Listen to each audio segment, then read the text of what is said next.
Welcome back, everybody.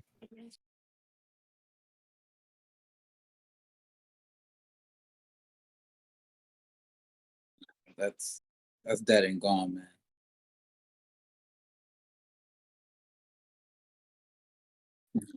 Yeah, take it from me and Ray. Fact. Facts.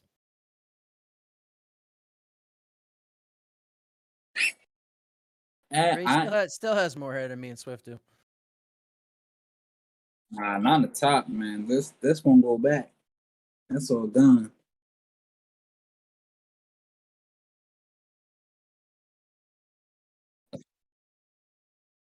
Listen, I even tried like Rogaine and stuff like that, man. My hair was like, hell no. Oh, Done. I never tried that. Well,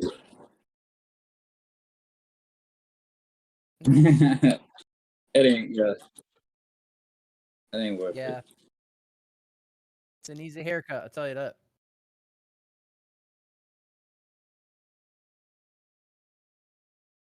Nah, I spent about $15 a year on a new clipper.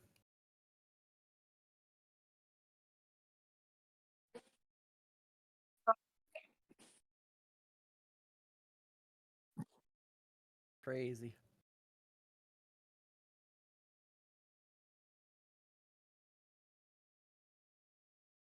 Yeah. Oh yeah, yeah. I remember like the $7 to $12 value cut at like Cost Cutter. Remember that?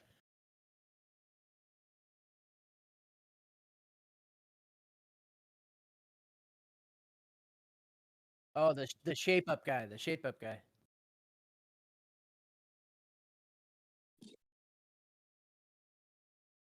Yeah.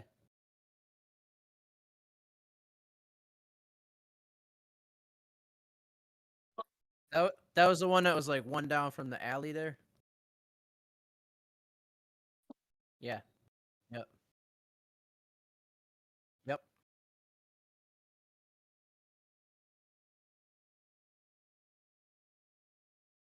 Yeah, it's all about control, really.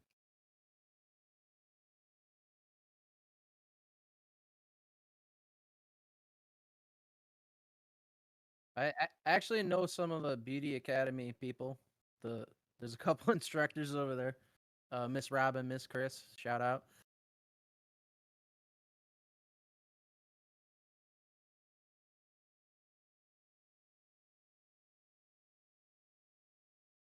No. Oh yeah. Yep. CJ Janko. Yep. Yep. Where's he cutting? He's got a chair in Litchfield.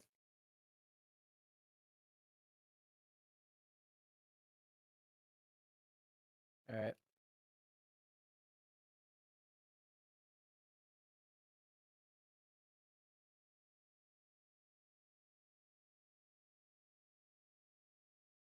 That's the one with like a there's like a thrift store on the top level or something up there. Okay, I know where that is. Right.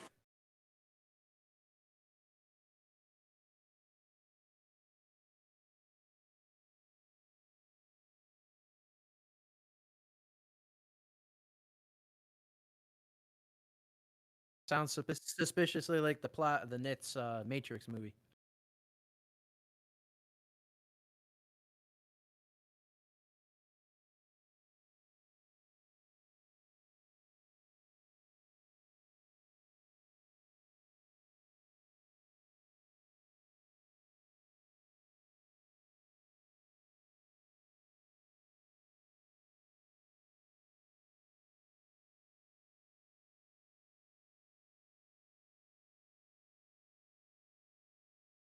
I did.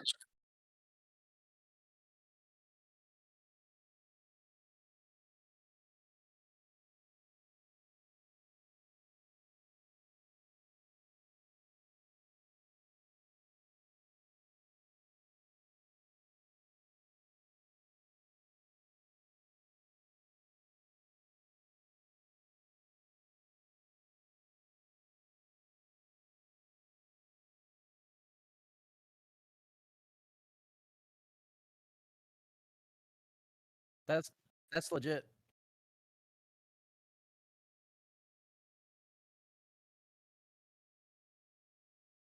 Really,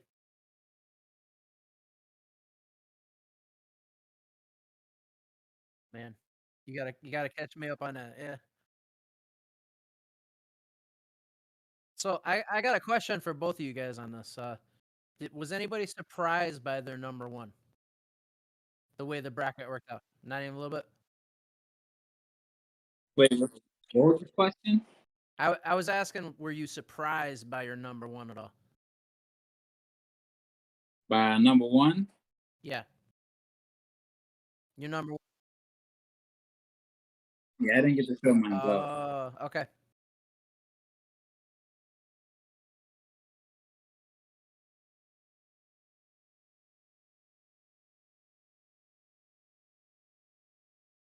Eddie Murphy or well, it'd have been between three. Eddie Murphy, Kevin Hart, and I don't know if he was in this one. What's the guy from Saturday Night Live?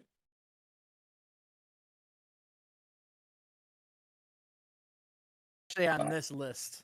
I can't remember his name. The old comedian, uh, the black guy.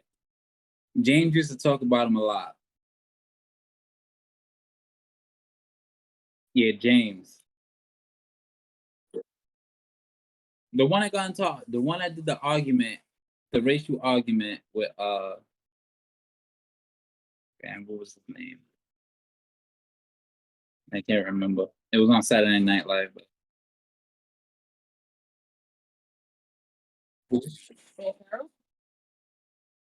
who did that? Who did that one with Pearl? I can't remember. That's one for me.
Richard Pryor. Richard Pryor. That's who it was. Richard Pryor, stand up. Yeah. Eh, maybe as a host or something though. Yeah, yeah. Because like Yeah, Carlin he was was. never part of the cast, but he opened the entire series as the Yeah, first guy, as the He first did host. a skit with this dude. I can't remember his name.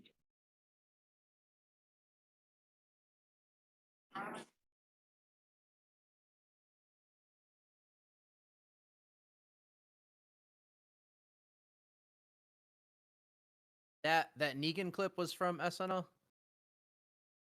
I didn't realize that. I thought that was from the Chappelle Show somehow. That's amazing.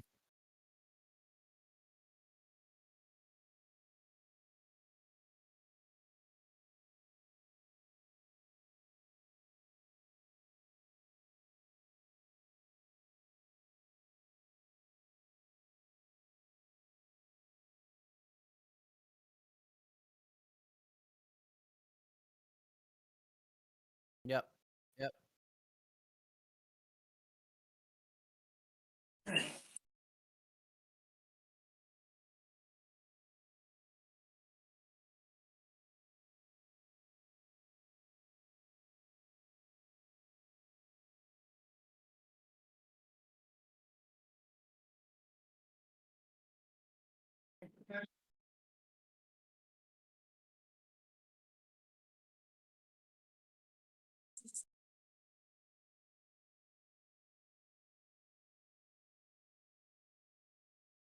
Yeah, I just looked up. He's definitely been on it.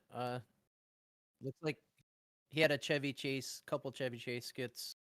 There's one based on The Exorcist, one based on like word association. Okay. Oh yeah, Chevy Chase. Yeah. Him Yeah, and yeah. Richard Pryor. Yeah. So That was it's hilarious. interesting you bring up Richard Pryor because Richard Pryor was my number one.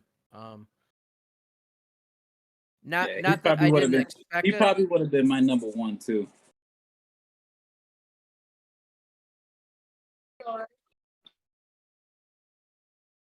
Is it? Yeah, really.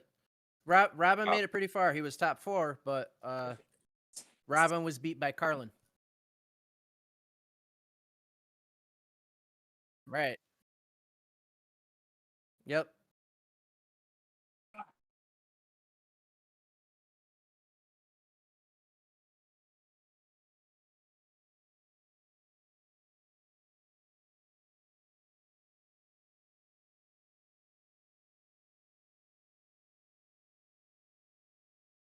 Who-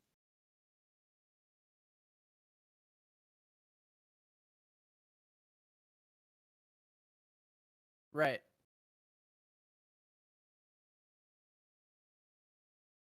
Bill Burr. I get. You know what? It's a personal taste though. Trying to look through.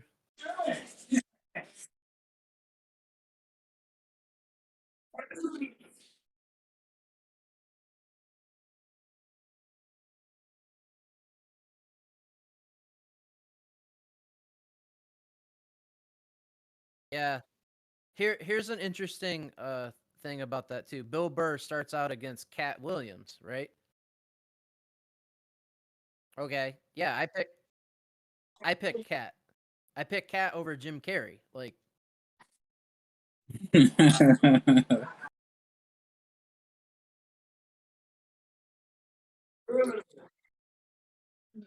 he's got a shtick and he sticks to it.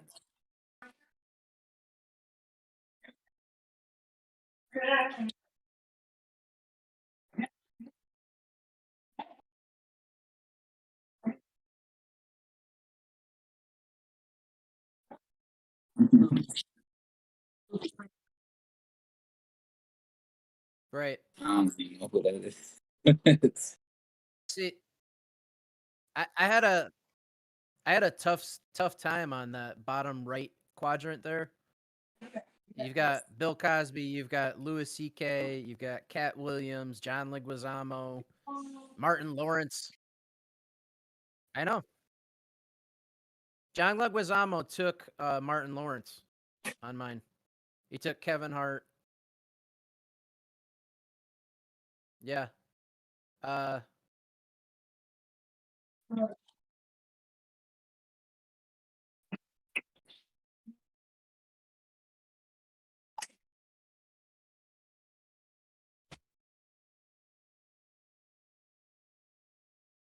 yeah. Yep. Yes. Yeah. She's quite funny.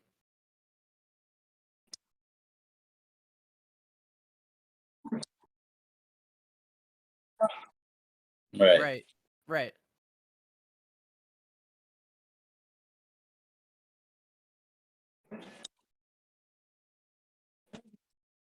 One of my favorite Ellen lines is what does she say? She says, "My people put my pants on one leg at a time, just like everybody else."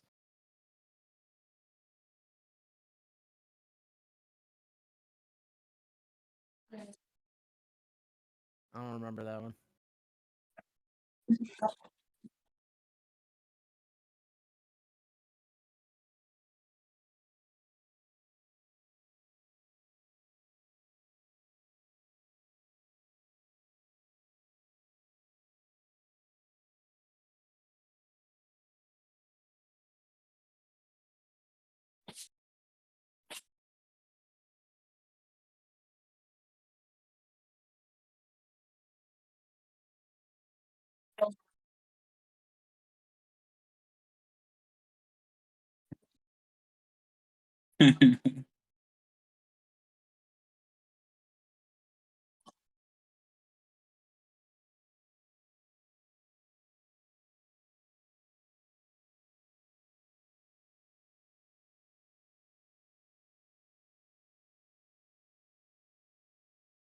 Uh,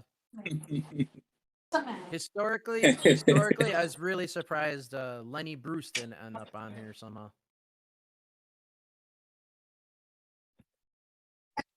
Right. Bill Hicks. Yeah. Yes.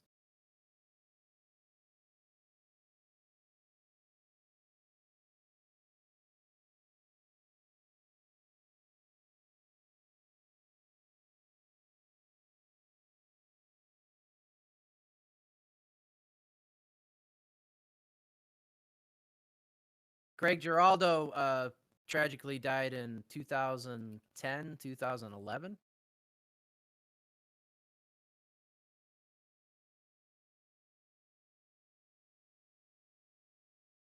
Right.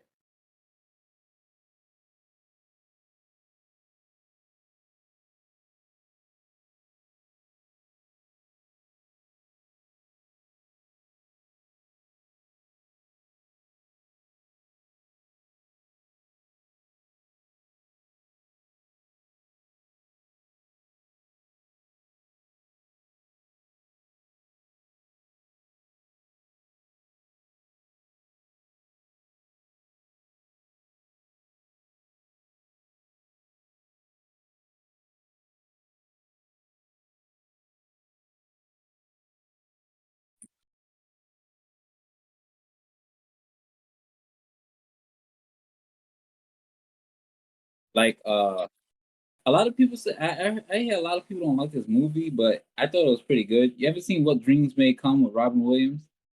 Yeah, that's a crazy flick. Crazy like visuals. Yeah, It's really beautiful. I thought it was beautiful. I thought it was Yeah. a good movie. You Did know, you a see it lot in of the people. theaters by the perchance? On the screen in the I theaters? didn't. I was man. I was like what, maybe like 7 when that movie dropped. Right, right. I'm old. Okay. So I definitely did see it in the theater, like on the screen, and like I remember something about like flowers and the paint or something was like nuts. Remember that? That was that movie. Which one you talking about? What dreams may come. Oh yeah, yeah. That's a good movie. Like there's that whole like painting sequence and like smearing Yeah. the colors and like, it's crazy looking. See the thing that painting that they had wasn't that like wasn't that like his death, like his reality, like once he passed away. Didn't they like live in that painting or something like that? You know, it's been so long. I have no idea. Now I feel like I have to go back and watch like all Like Robin Williams if you go movies. back and watch it, that tree that was in the painting when he walked out of the when he walked out of the little, I guess, gazebo or house they was in or something like that. It had the tree and everything with the. It was beautiful. The movie's great. It's just a role that you wouldn't expect from Robin Williams. You know, Robin Williams, he played like so many different things, you know. But here's my take on this. Here's Or my take even quick. Go ahead. no, go ahead. I was gonna say, my thing on that is I personally feel that a really good comedian, they have the chops to play somebody like realistically with like all the humor of real life, you know? Like if you're a really quick comedian, you can embrace all those things like easily. I agree. And like Robin Williams is a great example because he's in 1 hour photo playing the creepy guy. He's you know, right, right.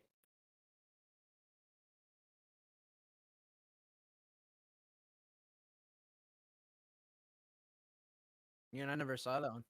I don't think I've seen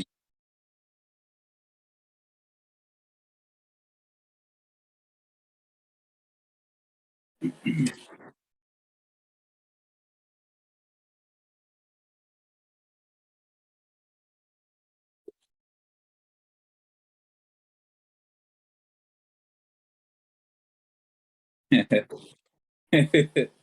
Yeah. What about Chris Rock in Spiral?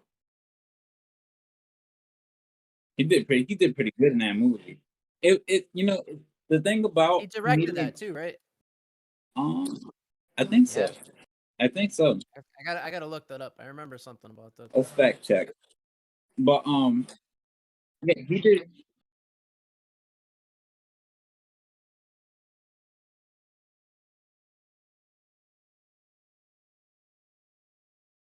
No, he definitely didn't direct it. My bad.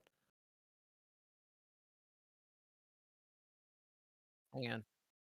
He must have produced it or something. I gotta.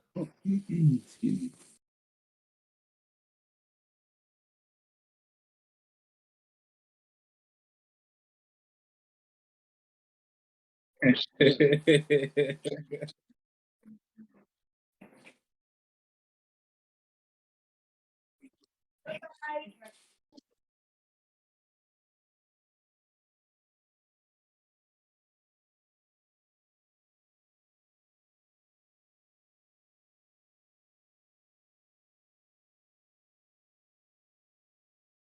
He was the Right. executive producer of Spiral. Huge part. And also a producer on Pootie Tang.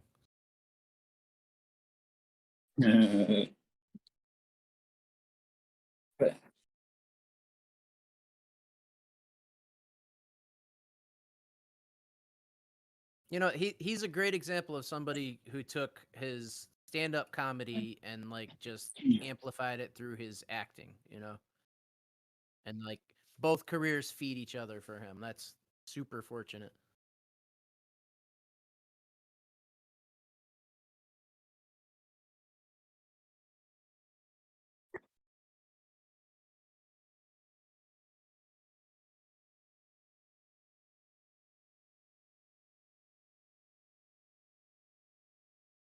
Wow.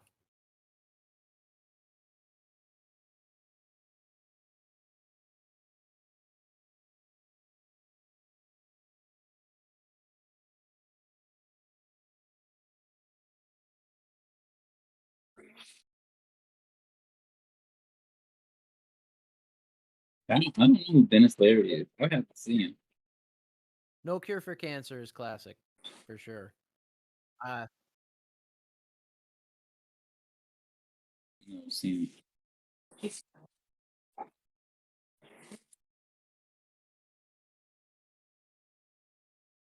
yeah. Uh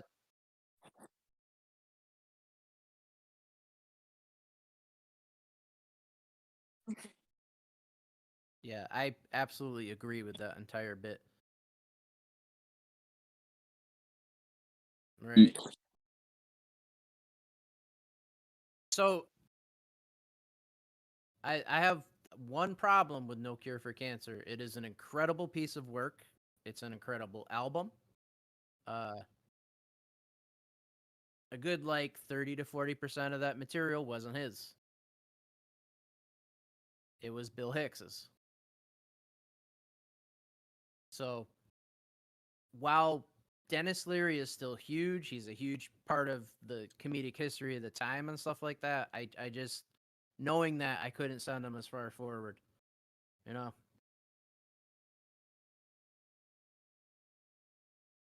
Yeah. Um so in that case, you know, I feel like that sort of diminishes the work in my mind, even though it's still an amazing piece of work. You know what I mean? But just to know that like pieces of it are not his.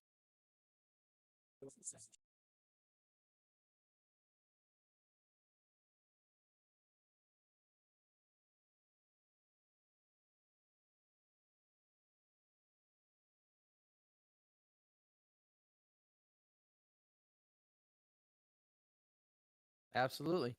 Yeah, that was a good movie. Her so her stand up, if you guys are familiar with it, is like acrid and biting, like next generation moms Mabley kind of stuff. So like Whoopi Whoopi was one that surprised me. Whoopi made it to my top 8. Okay, Whoopi, based on her chops alone, not from all her TV comedic roles, but based on her stand-up chops alone, beat Eddie Murphy in my bracket. Respect it. She's really good.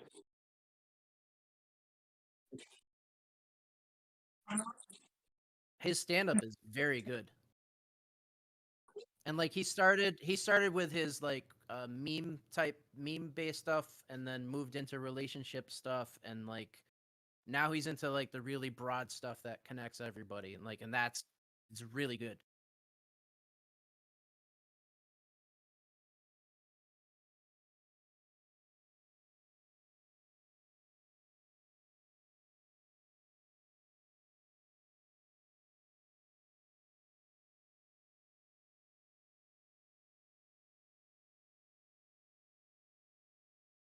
Hmm.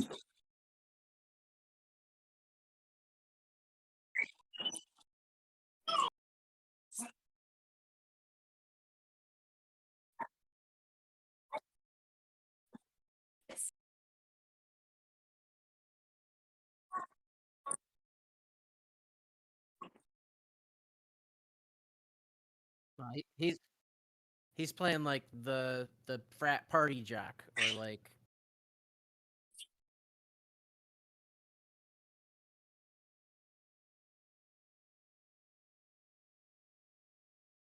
no way. No how. Uh-uh.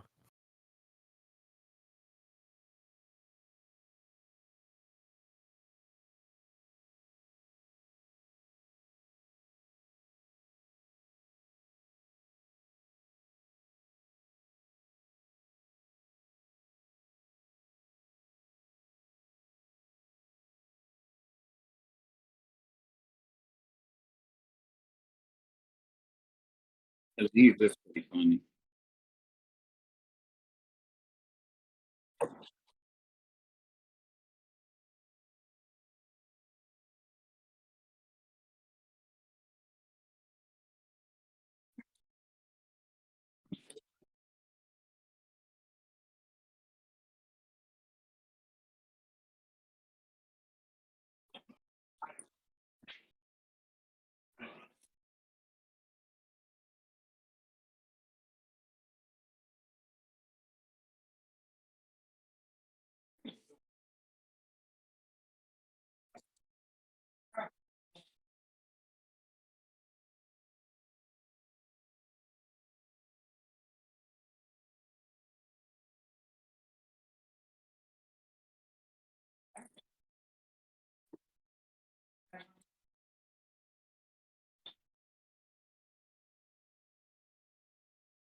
Yeah, Tracy Morgan.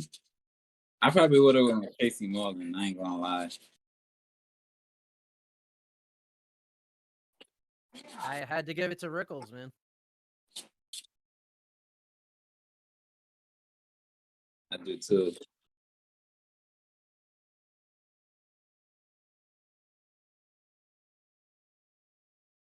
You know, I know.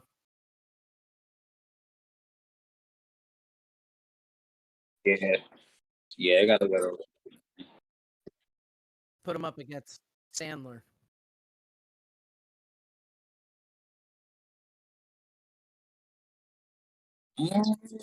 That's tough. That's tough.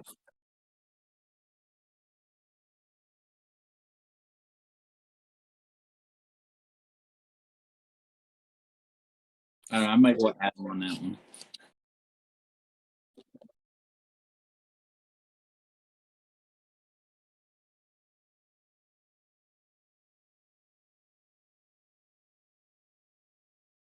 Yeah.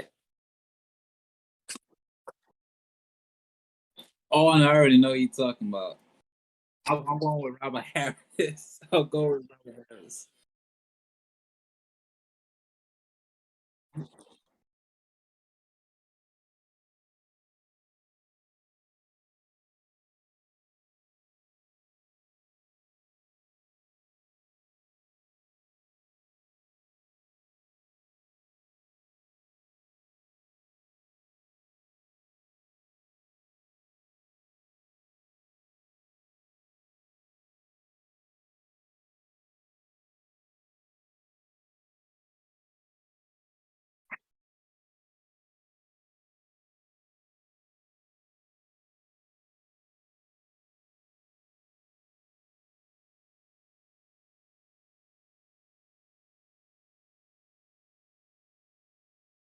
Yes, that's Bill Cosby automatically, man.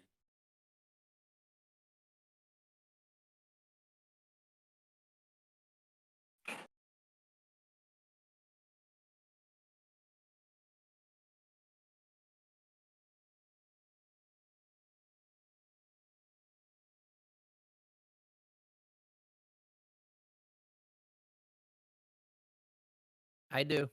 That's what I have. Who would you go with though? Yeah, me too.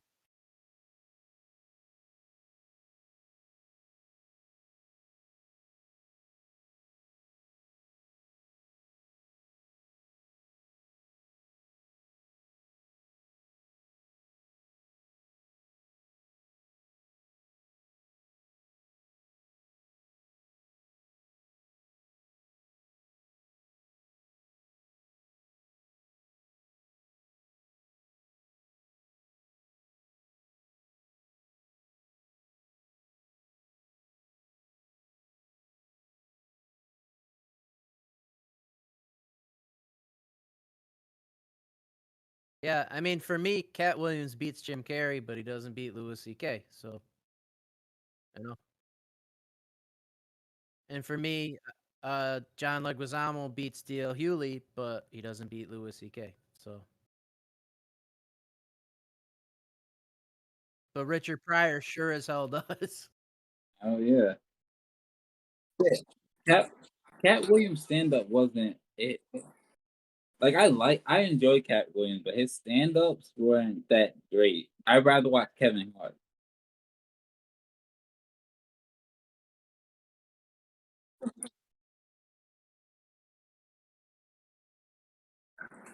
Yeah, See, I believe. Kevin Hart was sniped by Martin Lawrence on mine.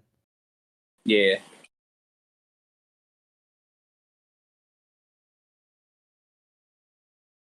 See, I had Leguizamo took out Martin for me, so same deal.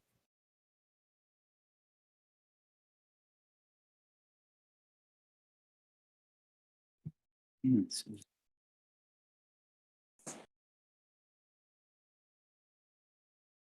Yeah,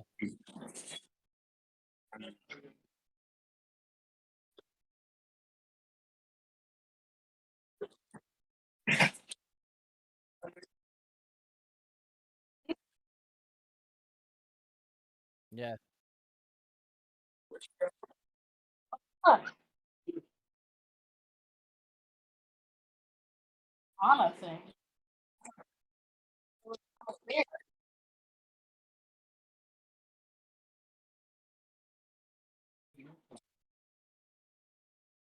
She's amazing, and she's done a ton of different projects. I don't think she has the same comedic chops as Jeff Ross on in stand up though.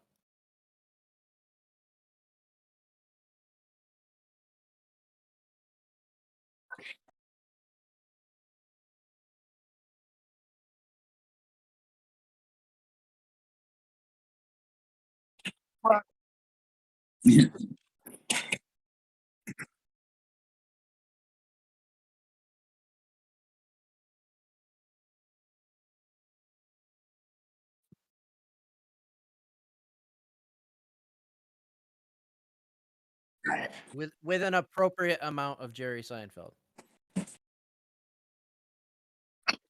Right.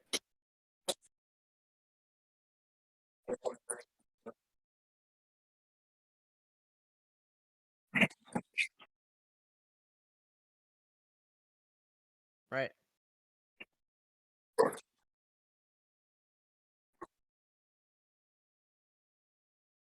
Right.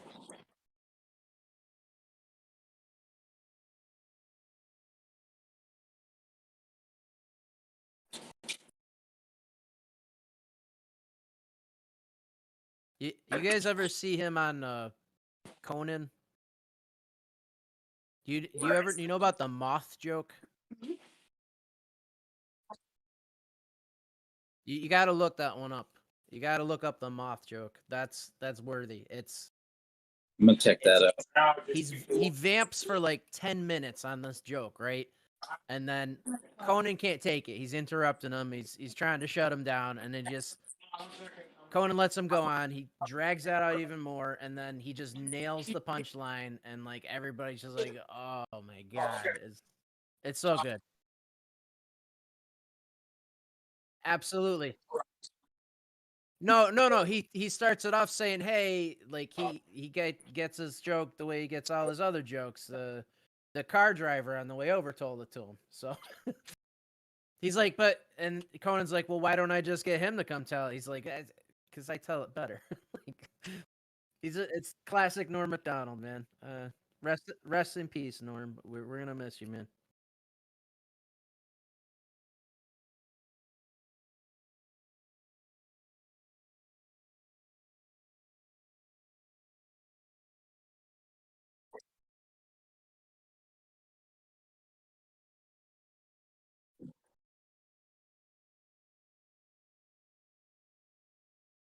Focus.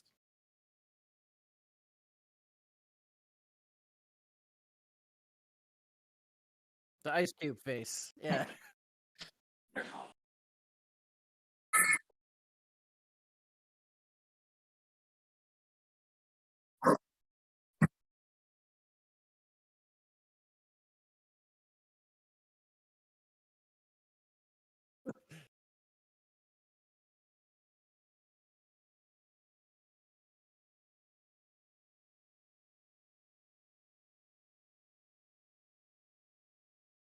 Of course he did.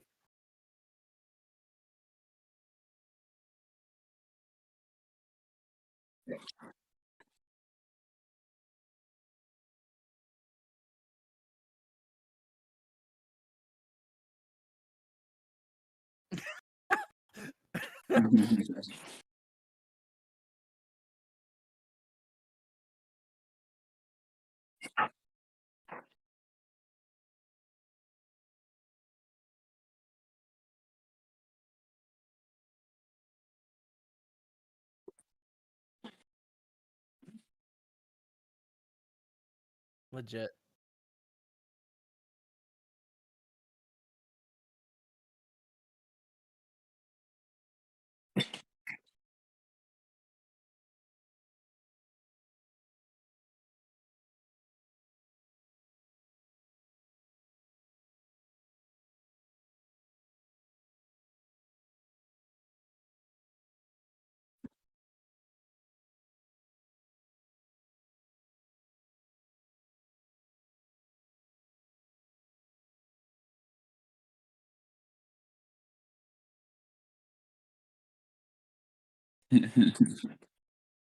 So that brings up something else. Yes, he does. Yeah. So I was gonna say shout out to the late night hosts, the guys that do a stand up routine on their show every night, go on to host the whole thing, and there's been a long line of them, man.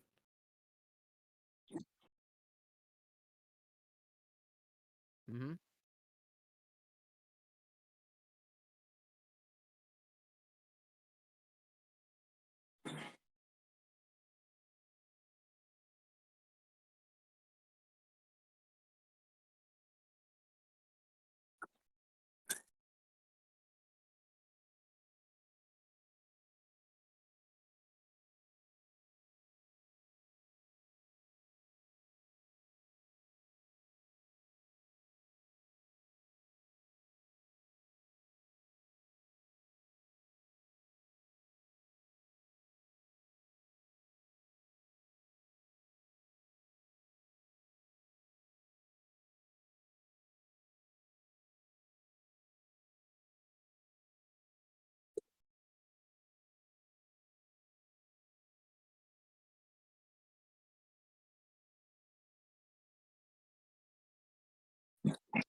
People respect him.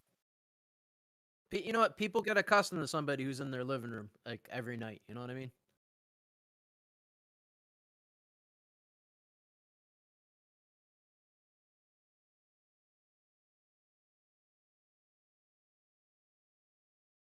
I like Jimmy Fallon. He's pretty funny. I love watching the Roots too, man.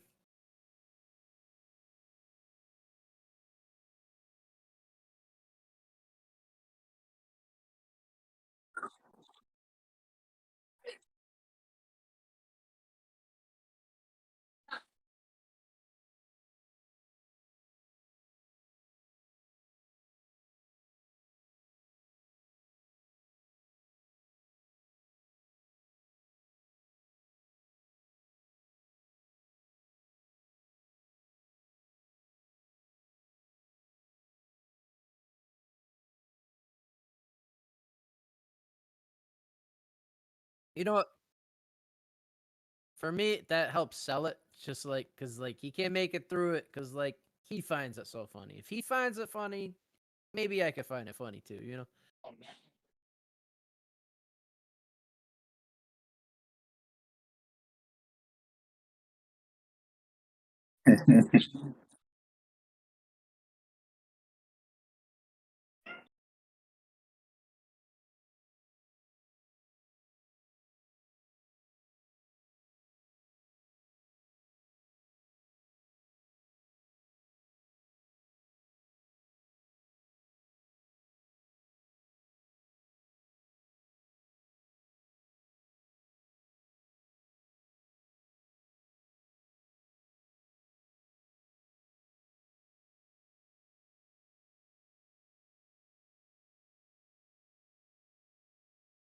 He was a writer on the show at that time, and they used to throw him into those skits last minute.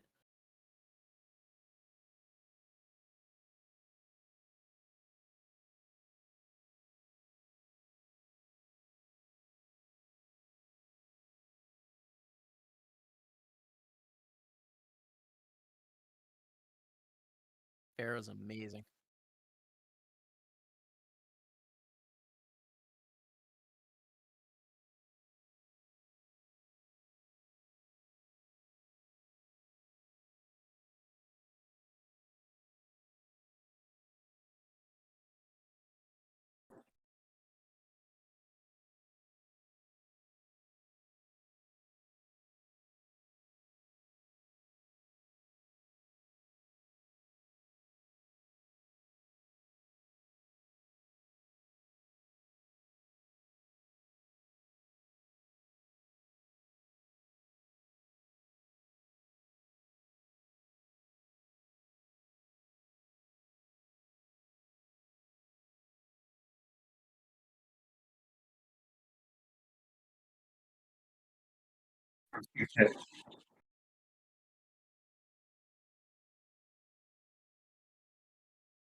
Saw that one.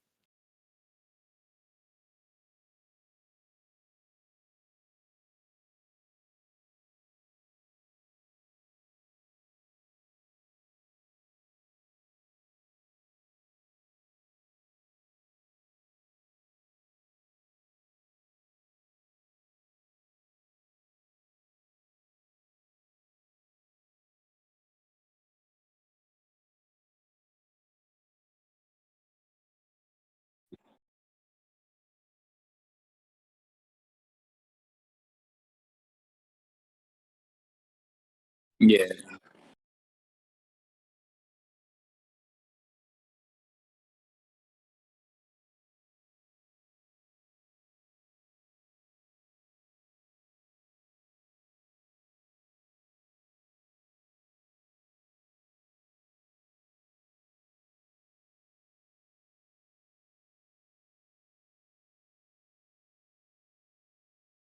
You know what though? They're hard to watch now. They're harder to watch now. They are dated. Like I can get through Grown Ups now, but I don't know if I can do I Waterboy or I couldn't watch.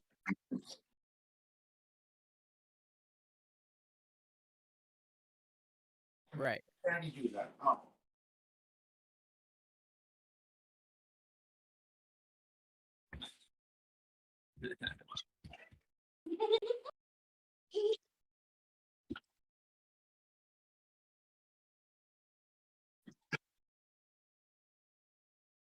Remember her name, but yeah, I know who you're talking about.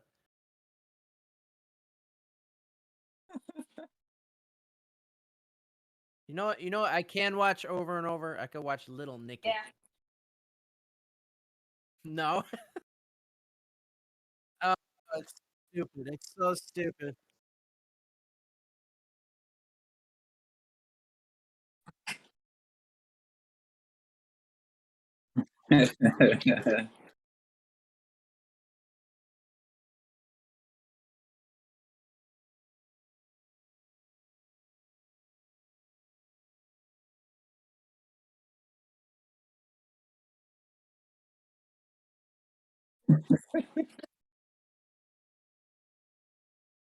Like any argument and any thread ever, he's that guy.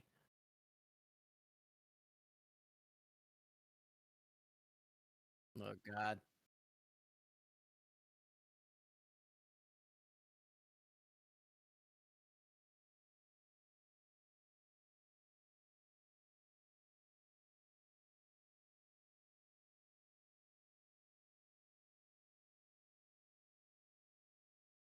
He brings up Little Nicky. Please. Yeah,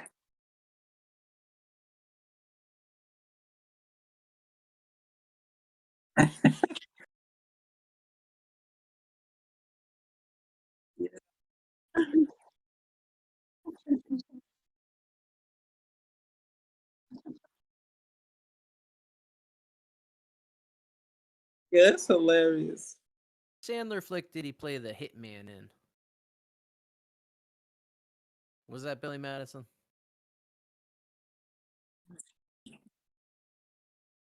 That's hilarious. You know what? Billy Madison's a pretty good flick. I'll give props to that flick for the golf course fist fight. Oh, is that Jesus? Him and Bob Barker and Happy Gilmore.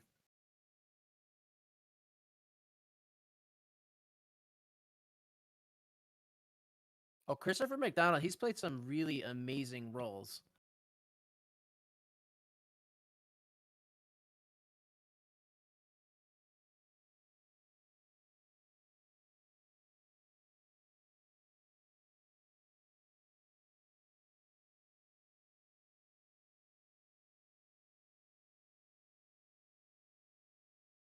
Stifler's cousin goes to prison.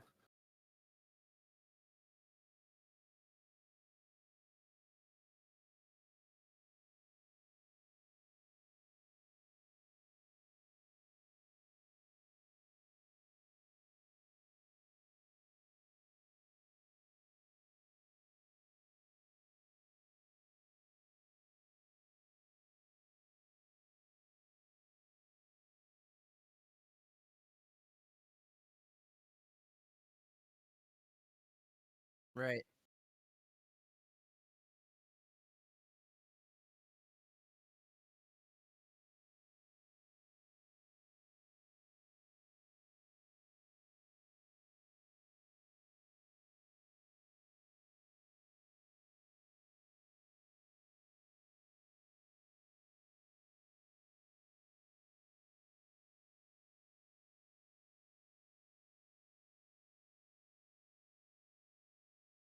He absolutely does have an amazing range.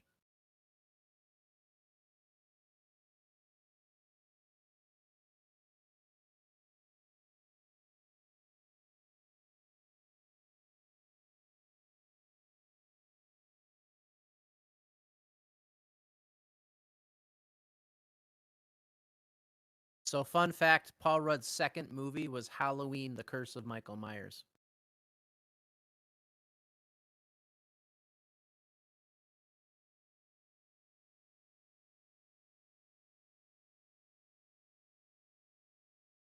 Nah, Well, that movie definitely not wasn't good. it. He That was movie his wasn't it. first film was Clueless. Really? Yeah.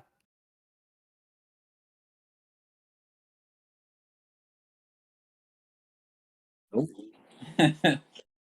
Oh. Nah, I'm more of a Bring It On man. So, It's like Gabrielle Union.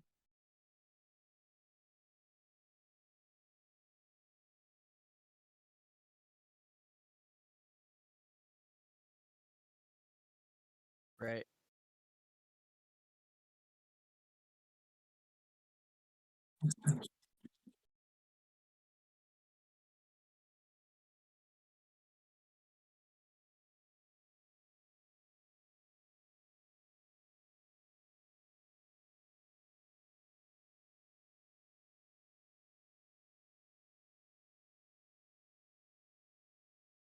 Don't remember. I don't know if it was Coming to America.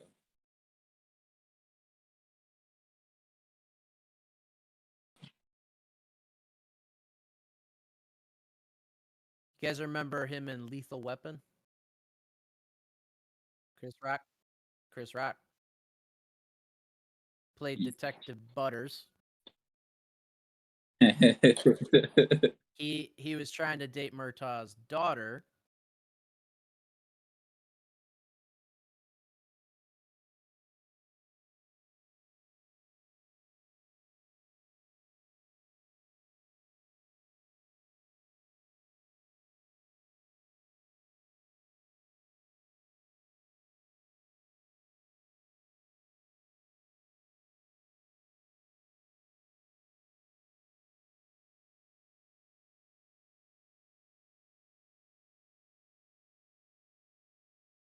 Yeah, I like George Lopez. He's pretty funny.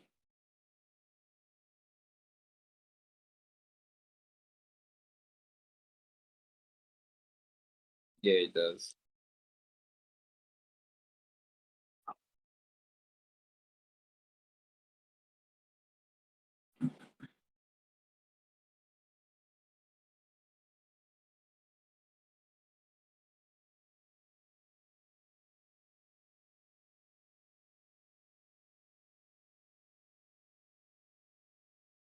Hang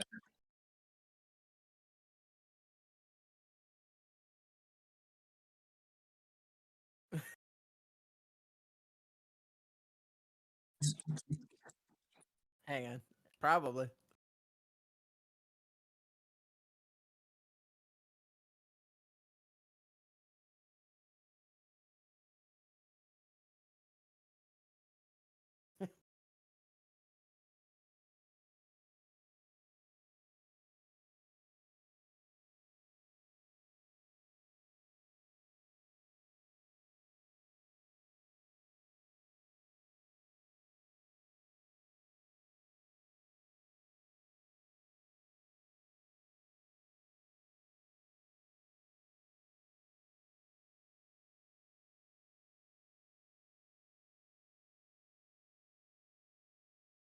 This is a little blurry, but I think you'll get the idea here. Yeah.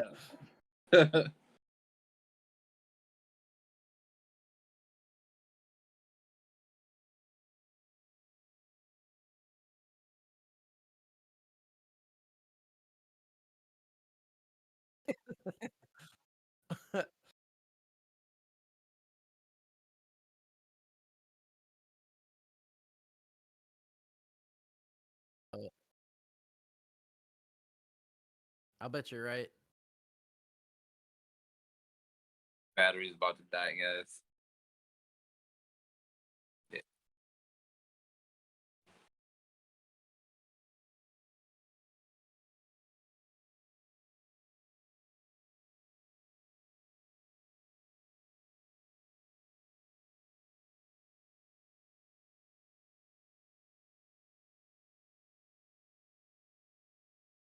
Sounds good to me. I gotta fill out.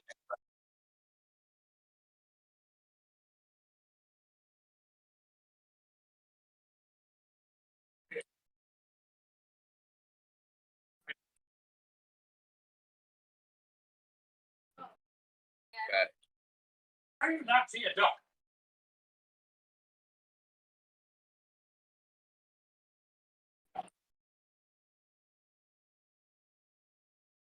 Is he kicking the boxes?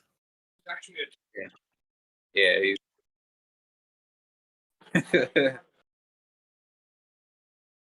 I'm gonna head on to this thing, guys.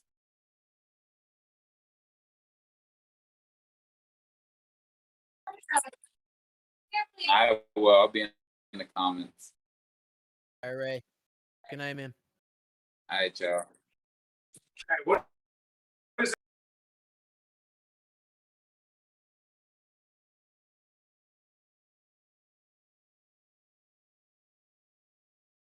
Think a good 20 minutes of the show has been Chris Rock tonight somehow. I don't know.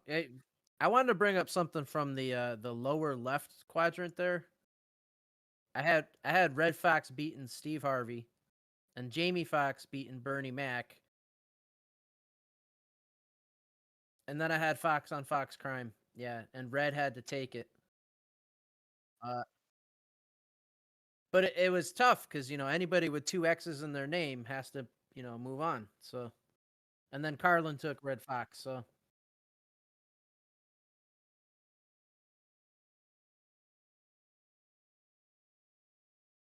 right.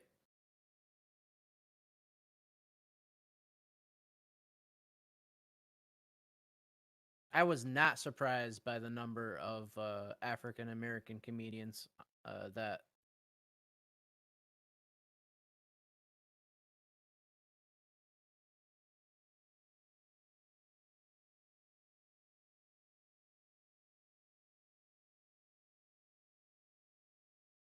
Uh,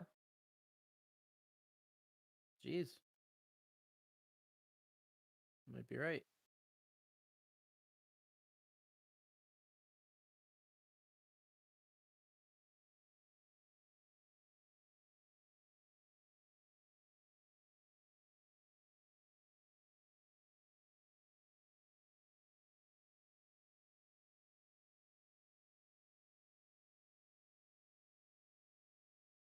Uh, Bo Burnham. Bo Burnham's on her.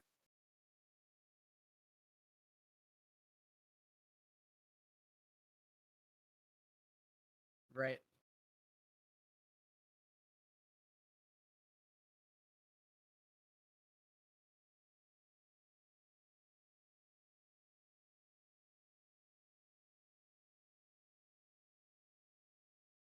Listen, we all know nothing gets past Bob Saget.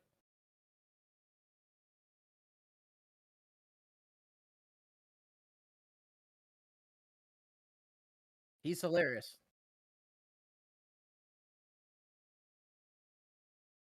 I know that. I know the aristocrats. Yeah, I know the aristocrats. Yeah, yeah.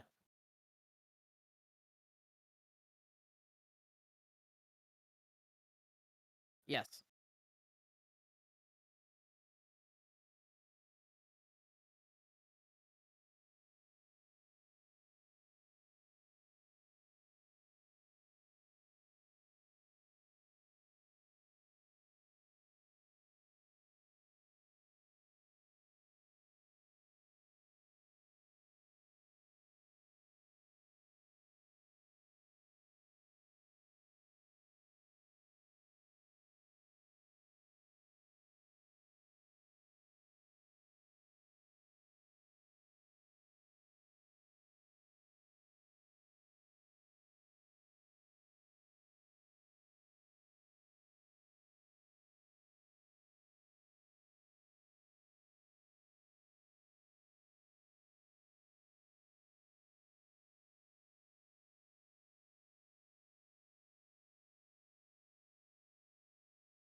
That one didn't quite do it for me. I've seen it a few times, but that's not a quotable for me for some reason.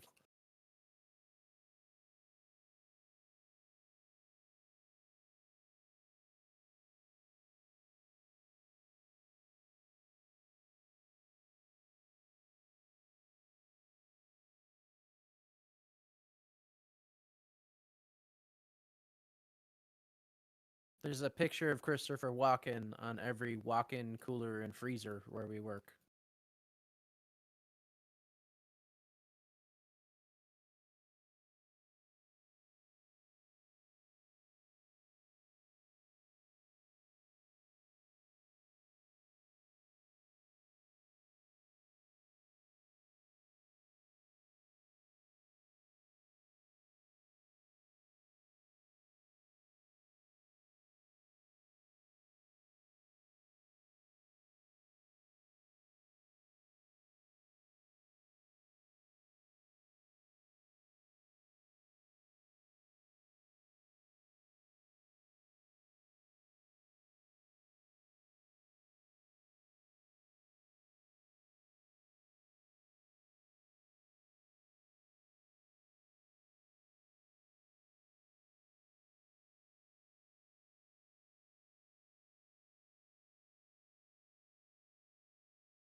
Yeah, I definitely want to see this movie, like, desperately at this point.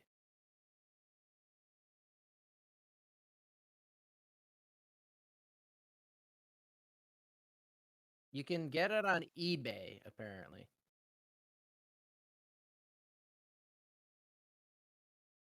Unknown, hang on. So here is a very blurry taste of some imagery.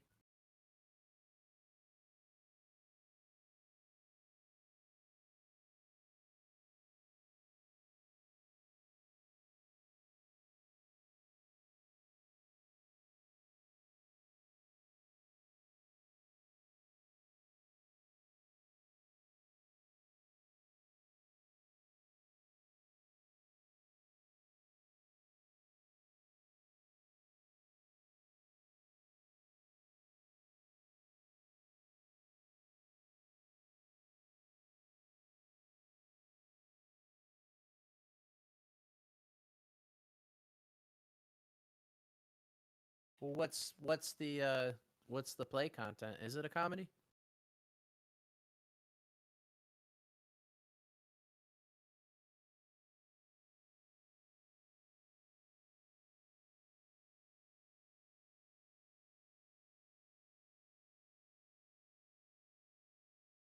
Some really great pictures here.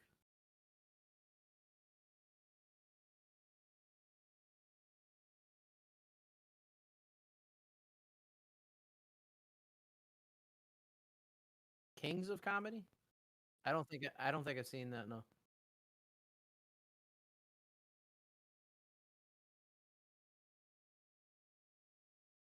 Oh man.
Yeah.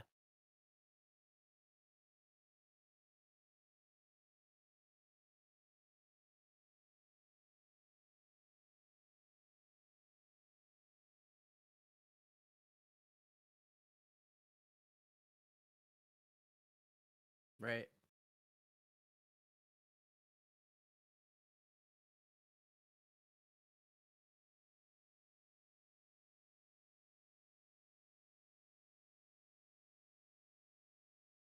Yep. Yeah. Little delay on my search here, but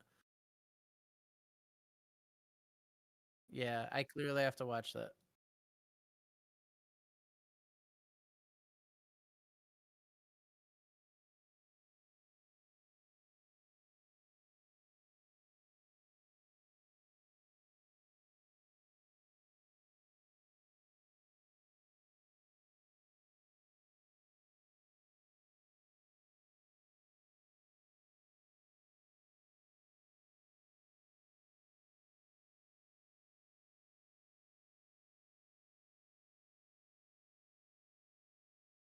Yeah.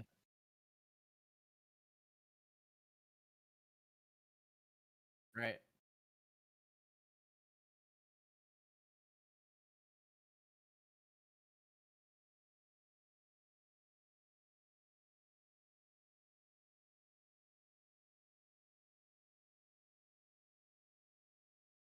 Yes.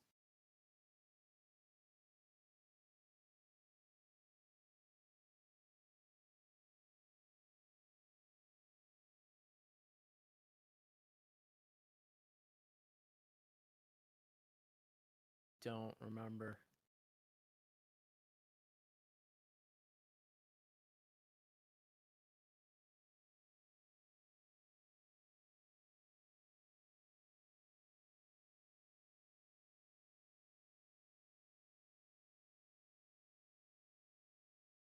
Um.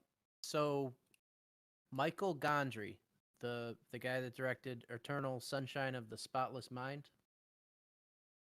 he directed a Showtime series, which brought Jim Carrey back to TV, film, what have you, called Kidding, and is Jim Carrey playing a very serious role.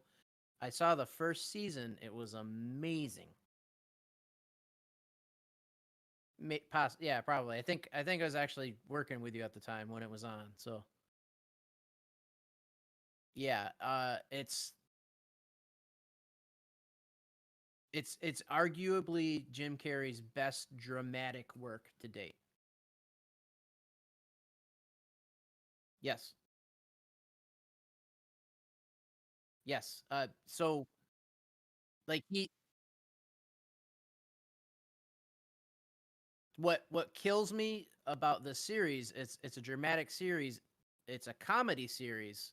Jim Carrey plays it pretty freaking straight the whole way through, and it's much more powerful comedy with Jim Carrey playing it straight. Like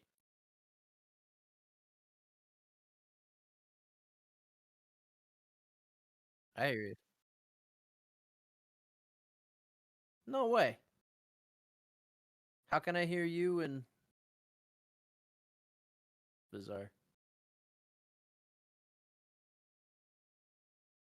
So it's just me ranting at myself.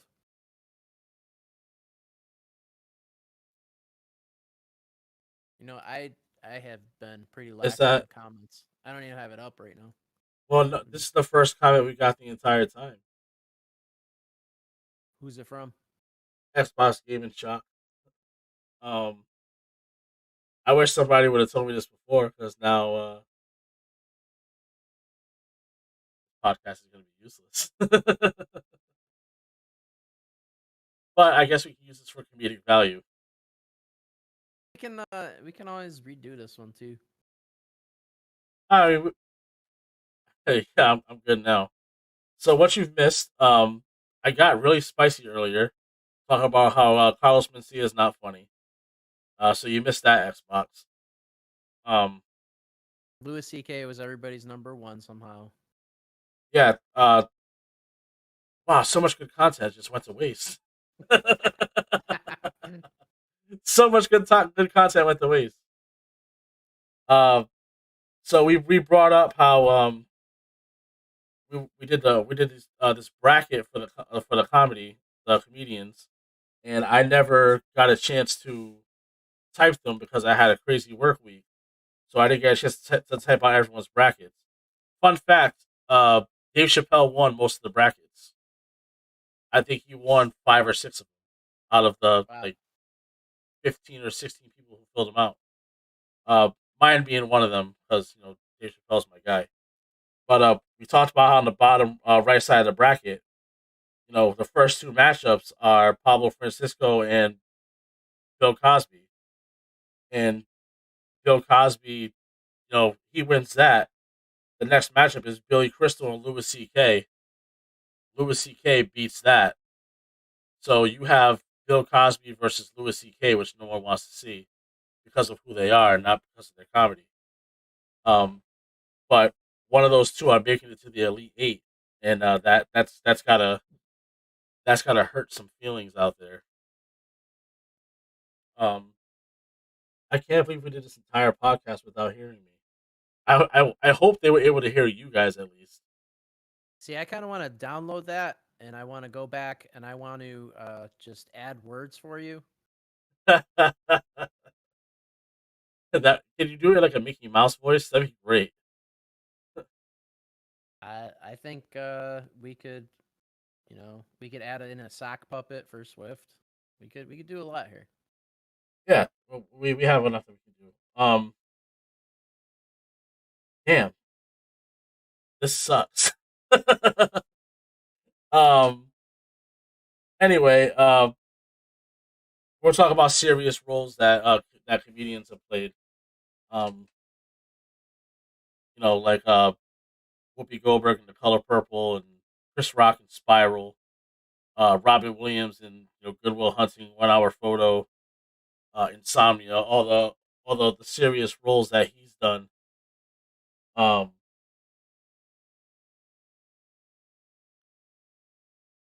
Bill Murray is another one. Plays Bill a lot of Murray. serious roles. I wanted to bring up Bill Murray earlier. I'm kind of glad that Bill Murray isn't a stand-up comedian because he could have been the one guy who possibly could have taken out Dave Chappelle. Um, I think Bill Murray is amazing. Fun fact about Bill Murray: he was originally casted to be Forrest Gump. Can we imagine what that would have been like for a minute? Not Tom Hanks, but Bill Murray playing Forrest Gump. And if I'm not mistaken, Bubba was supposed to be played by somebody else too. Can't remember who it was, but it was someone prominent. Uh, Dane Cook, notoriously bad at serious roles. I can But see he's that. notoriously bad at comedy too. So who knew? I like Dane Cook. I can totally get into the frat boy fucking stupid humor. He actually has a couple funny bits in his stand up that I actually enjoy. I think he's funny. I just think his chops aren't there like some of these other people. No, of course not. It's hard to compare him to other people, but especially when he tries to do drama. I'm talking about 2011's Answers to Nothing. Thanks. I never Melissa. seen that. I've only seen 2 Dane Cook movies. I've seen Waiting. He was in Waiting with Justin Long and Louis Guzman and that whole crowd. And he was in Good Luck Chuck with Jessica Alba and who was it? Artie Lang? Is that who it was? I can't remember who it was. It was a classic, classic good-looking guy with the fat friend. One of those movies.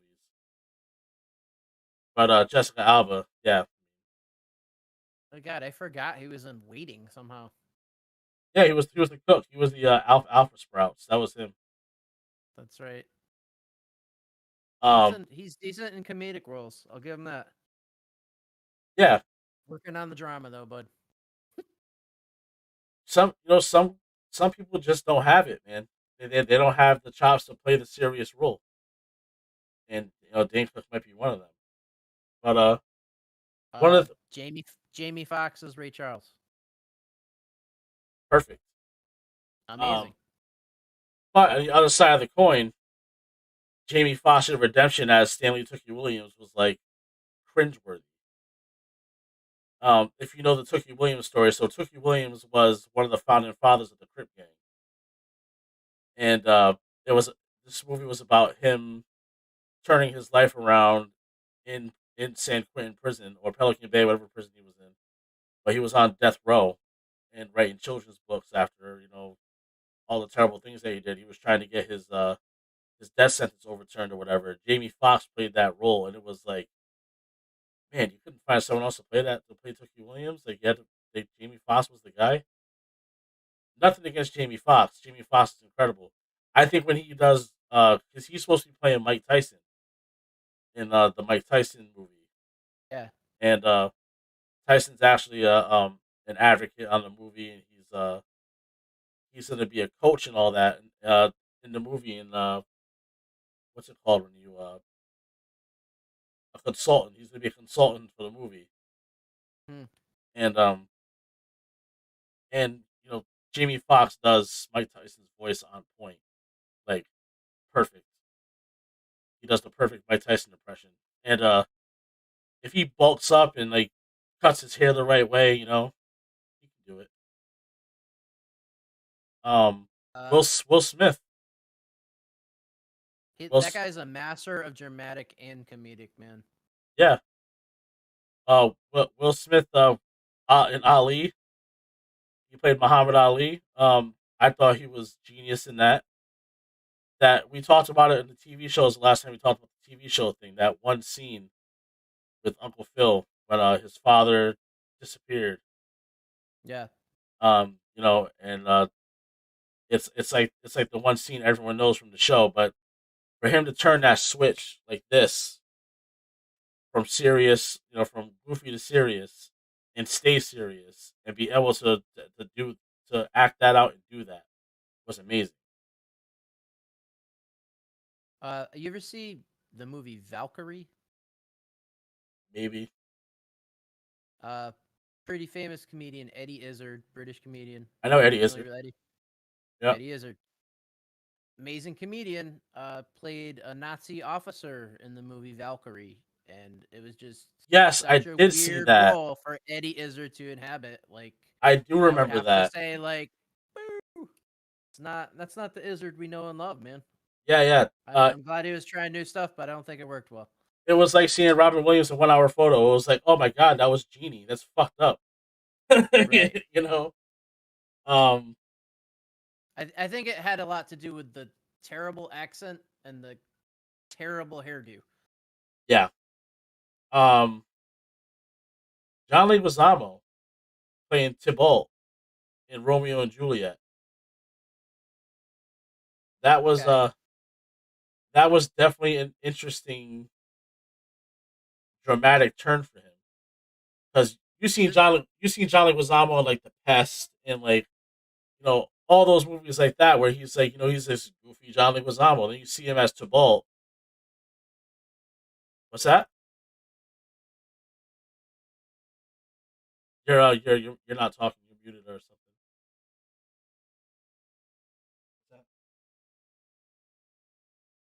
Hold on.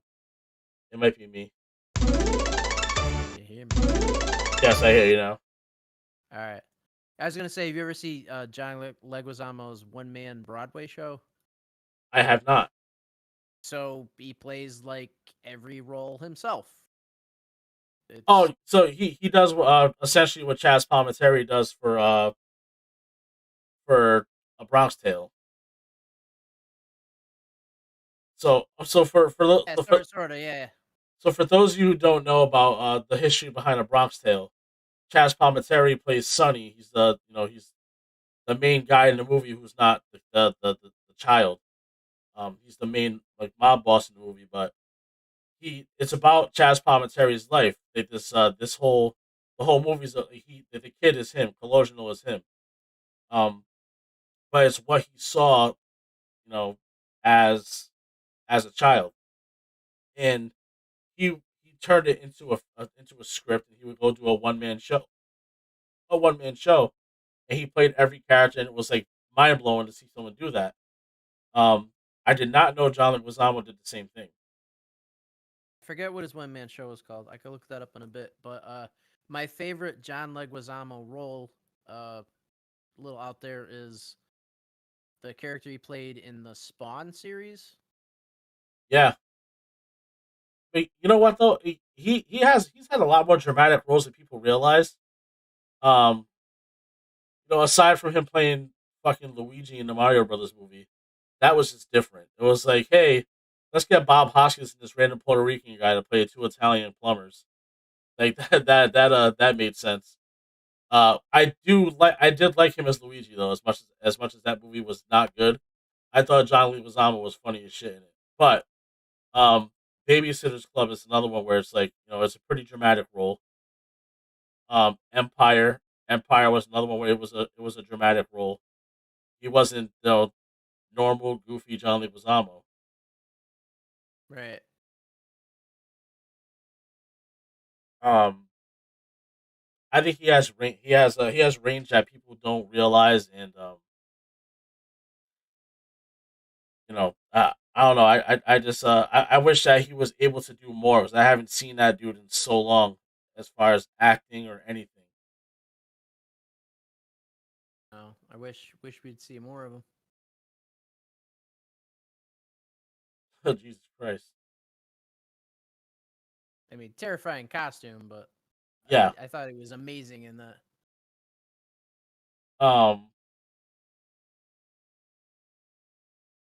Let me see. I was trying to think. Eddie Murphy did Church. I haven't seen it yet. I heard it was really really good, but that's a serious role from Eddie Murphy, which you don't see ever. Except for in like maybe Dreamgirls. In Dreamgirls, he played like the manager of the group or whatever. It was like a super super dickhead. Um, but he played the role so well. But it's not often you see Eddie Murphy doing that either. He's like you know 40 was it 48 hours? Him and Nick Nolte. Yeah. I want to say I think it was called 48 hours. But that and like the Beverly Hills Cop series. Um,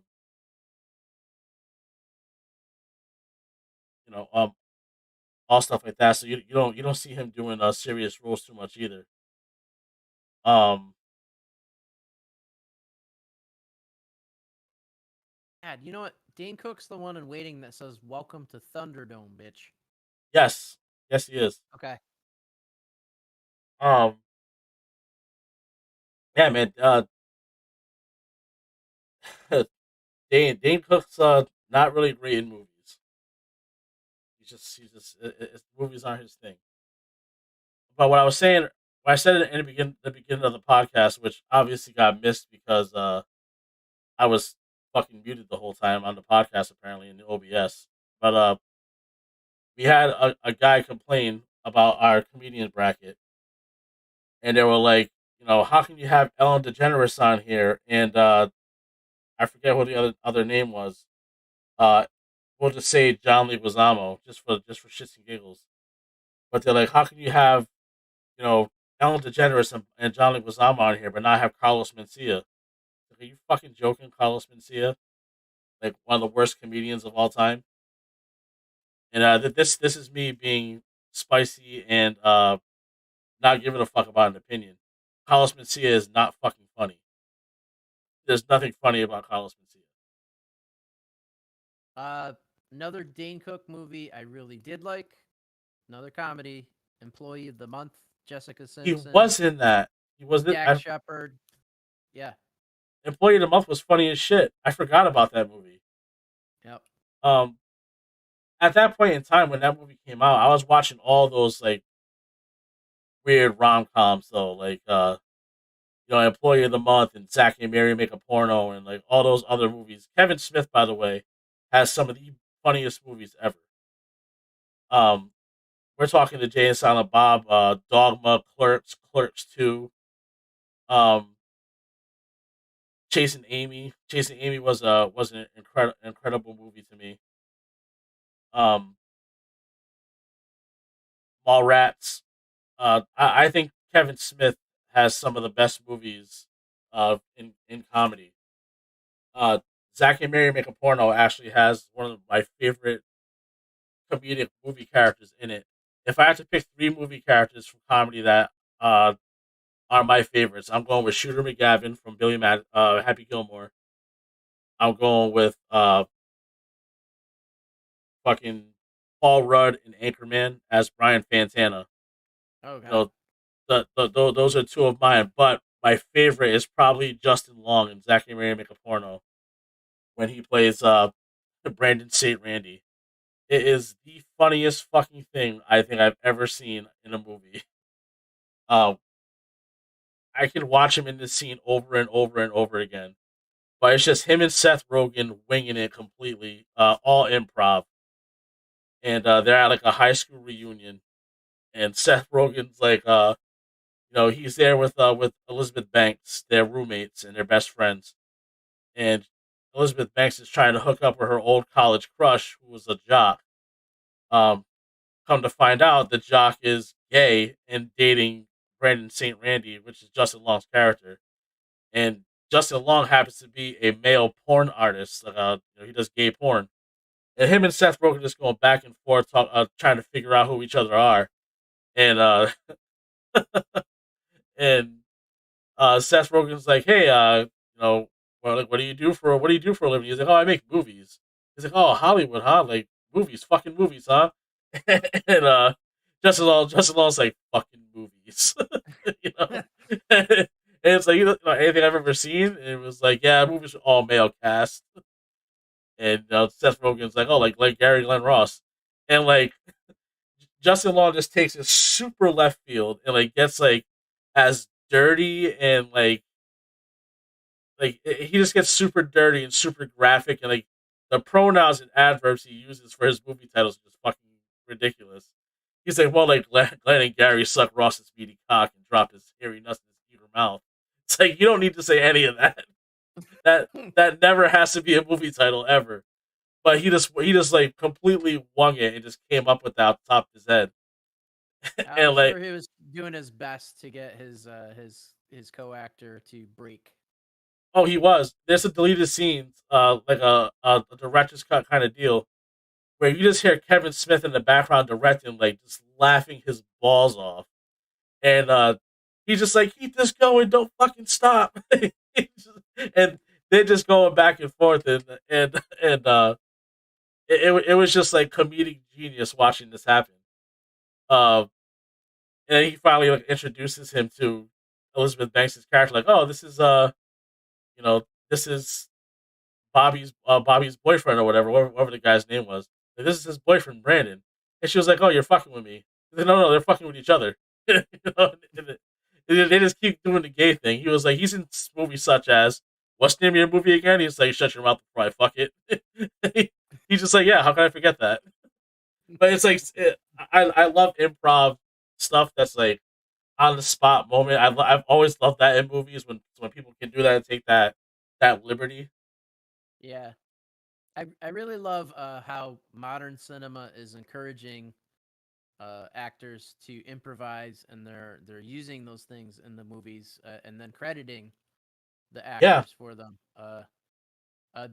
I'm the Marvel movie universe is really big on that, and there's a lot of really funny people in those roles. Yeah. Shout out to them for that. Yeah, for sure. I mean, just Robert Downey Jr. and Paul Rudd alone. Even Mark Ruffalo. Mark Ruffalo has a little bit of a comedic bone in him, you know. Yeah, no. I love improv scenes. I know it's not a funny movie. It's not meant to be funny. It's a serious movie. but the entire beginning of Full Metal Jacket, I cannot help but laugh my balls off every time I fucking watch Oh that. man. I have a question for you. You brought up Kevin Smith, and Yep. have you seen his horror film? Which one did he do?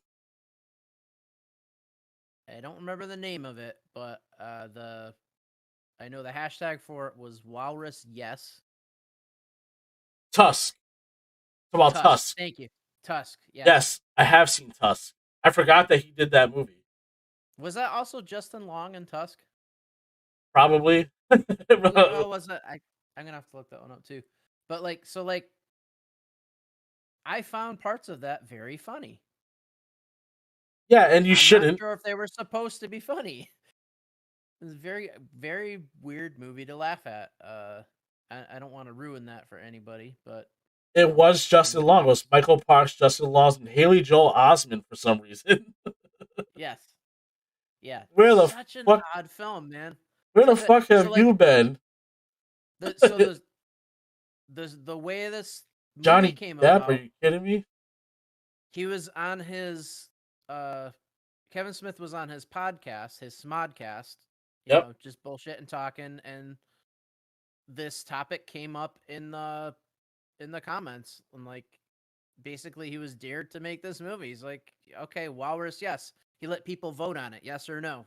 They said yes. He made it. Bizarre. You know, he directed a lot of movies in the Marvel and DC universe because he's a big comic guy. He has that show Comic Book Men. So Comic book man. Yep. there's a lot of episodes of TV shows that he directed for like Mhm. Arrow and Flash and Daredevil and shit like that. I believe that.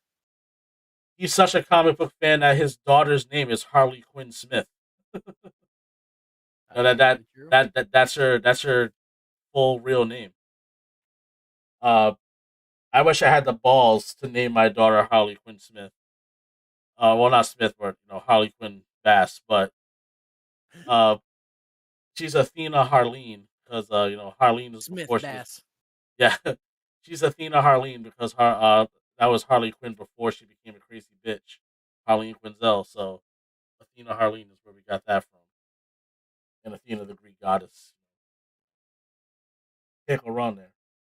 But yeah, Tusk had Justin Long, Michael Parks, Haley Joel Osment, and Johnny Depp.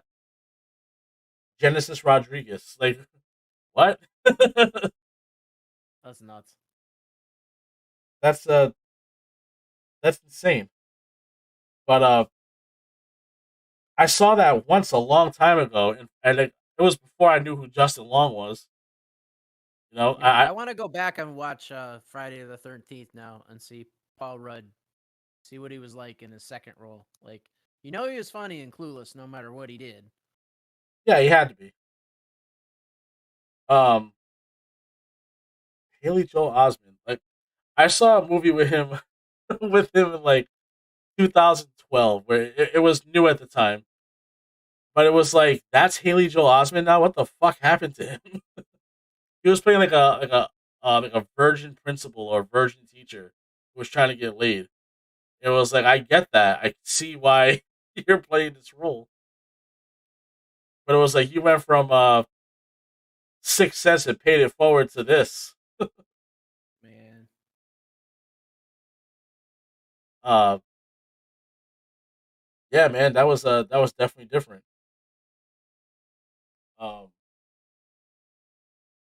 Yeah, what the fuck happened to him, man?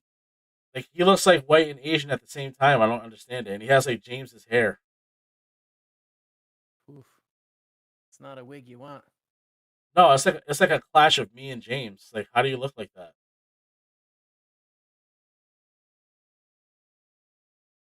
Oh god, it's terrible. Um, yeah, man. As I was trying to say when Yeah. when we were signing Ray off because his phone died. So shout out to his phone. He's actually on vacation right now. So he was on via satellite.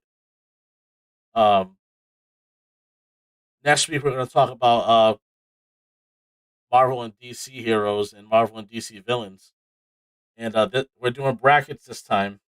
And well, we did brackets for the comedians, but like I said, I couldn't type them out because there was just so much going on in the week, and I had a busy week and just couldn't get to it. Um, but the heroes and villains I'm gonna do. We have 64 heroes, and it's kind of like your personal opinion on who your favorites are, and drawn out of the hat like we always do, and you know you pick who you think's the best until you have your final choice of who your favorite superhero is, whether it be in the Marvel universe or the DC universe. Um, and we did 32 and 32, so it's 32 DC, 32 Marvel. So obviously some made it, some didn't. It's just the way it was. I tried to do the most popular ones. Uh, so like one of my personal favorites is Bishop. Uh, on the Marvel side, he's not on there because Bishop is not super well known. You know, if Bishop was on there and you know Nightcrawler wasn't, I would never hear the end of it. So See, that's something I also appreciate about the Marvel property. They keep taking these lesser known characters and giving them the spotlight. yeah, uh, my three favorites from Marvel have always been Cyclops, Beast, and Bishop, which all happen to be X-Men characters. Right? Um, and as of recently, not recently, but you know, in my later years, since I've like broadened my horizon to more people, Deadpool is super super high on that list. Um, Yeah. yes, he's an anti-hero, but it's not. So One of the best parts about him. he's still a hero, regardless. He's not doing bad shit. He's killing people, but he's killing bad people. He's a like I said, anti-hero. He's still a hero. Um, but he's very high up on that list. Um, but I that love how he breaks the fourth wall constantly, and he has his asides directly to the audience. He's talking directly to you. yeah, and see that's the thing. Like we're talking about comedy this week. Deadpool is pure fucking comedy. Right? Uh, It's the always been written that way, as well as obviously when the action. But yeah, the first and second movie. It's not often you get a part one, part two movie where part two is as good or better than the first movie. But I think Deadpool is one of those movies. Deadpool 2 is just as good, if not can be better than the first one. And I think I've only seen that with maybe three movies that I can think of off the top of my head. And that's like Beverly Hills Cop, like Bad Boys 2, and maybe The Godfather. You know what I mean? Like Terminator 2. Terminator 2. There's another one. Um, but regardless, it's not often that a part two is better than the part one. Um, but Deadpool 2 was just as funny, if not funnier.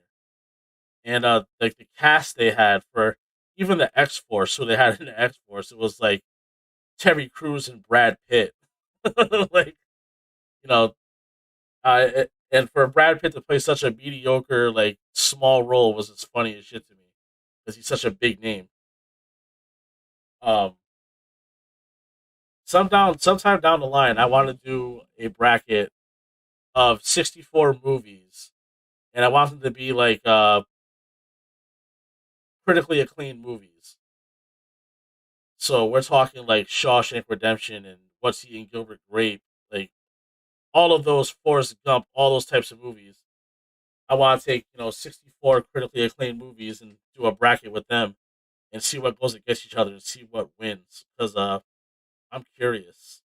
I have been for a while, That's interesting. and I might do a 32 spot bracket with a movie series because for that movie like Rocky's critically acclaimed, but you don't want to pick between Rocky 1, 2, 3, or 4. Why would you want to pick between the four? Same thing with Star Wars. How can you pick just one? That's Regardless, easy. it's easy for some people. Yeah, Empire. Uh, It's the only one that ends on a low note. It's the best film of all of them. see, I'm not a Star Wars guy, so I can't have an opinion on that. But Everybody gets their ass kicked. It's great. Sean and I argue all the time about the best Rocky movie. He says it's Rocky 1 without question. I say it's Rocky 3 without question. Um, Nightmare on Elm Street. Um, general consensus says Wes Craven's New Nightmare is the best one. But Sean and I, me, Sean, my sister, my dad, anyone that I know personally will always say Dream Warriors #3 was the best one. That's what I was gonna say. I was gonna say the one with the Dokken theme song. Yeah, Dream Warriors was the best one, but I think general consensus says I want to say it's Wes Craven's New Nightmare is the best one of them all, which is bullshit. I haven't seen it yet. I can't even speak to that. It's not bad. It's still good. It's just not. It's definitely not the best of the fucking series. So As long as it has Robert England. I mean, obviously they're Right. not gonna be doing those anymore. So right. And I've always said that about horror movies. Like, you can make Halloween and Friday the 13th without Kane Hodder and the other guy, because all you gotta do is get a big guy, put him in a mask, and have them do the role. They don't talk. They're just menacing guys. You can't do that with Freddy. Robert England is Freddy. do you know the trivia behind Michael Myers' mask? What about it? Do you know what mask that is? I know he picked it up from a random shop. I remember him doing it in the movie. It's a Shatner Star Trek mask. Is that what it is? No bullshit. That's funny as hell. Yeah. So now when you look at Michael Myers, you're gonna not be able to unsee Shatner. It's gonna be Shatner all the way. That's Yeah. incredible. I never knew that. And horror movies are my thing too. Like I love horror movies. It was like watching the new Stephen King's It. I didn't know how much I would like it because I loved Tim Curry so much.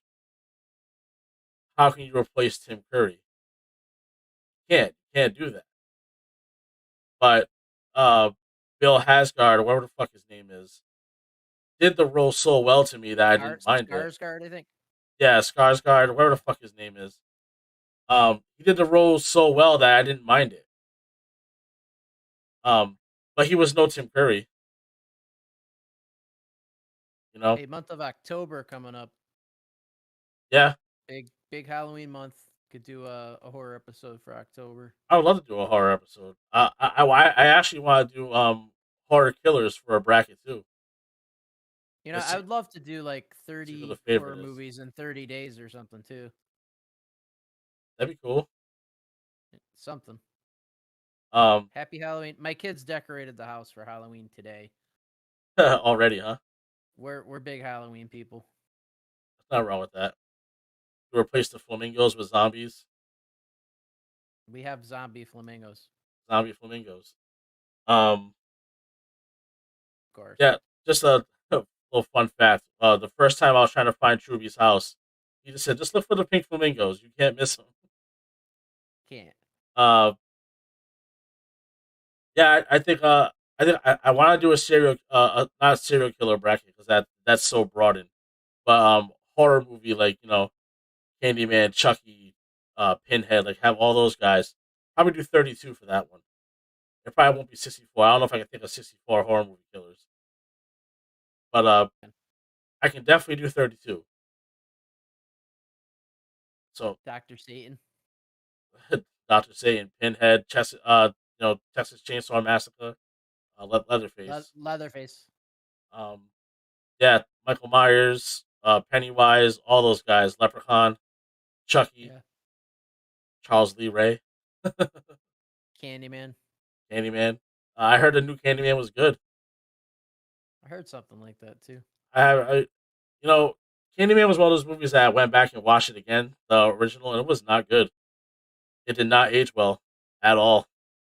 What about Evil Dead? Is the Necronomicon an actual character? I mean, is Jeepers Creepers an actual character? Like, I think so. Okay. Maybe, I don't know. Does Beetlejuice count as horror? Good question. Because Michael Keaton was amazing. I think it does. Like as a little kid, that was really scary, man. I mean, in that case, That was like some large Marge shit right there. does Just Michael Jackson count for Thriller? counts for a lot of other reasons as well. But I will say, fun fact about me. I watched a lot of horror movies growing up. As a kid, I grew up on horror movies. No horror movie ever scared me. I could watch Leprechaun, I could watch Friday the 13th, all those movies. None of that shit ever scared me.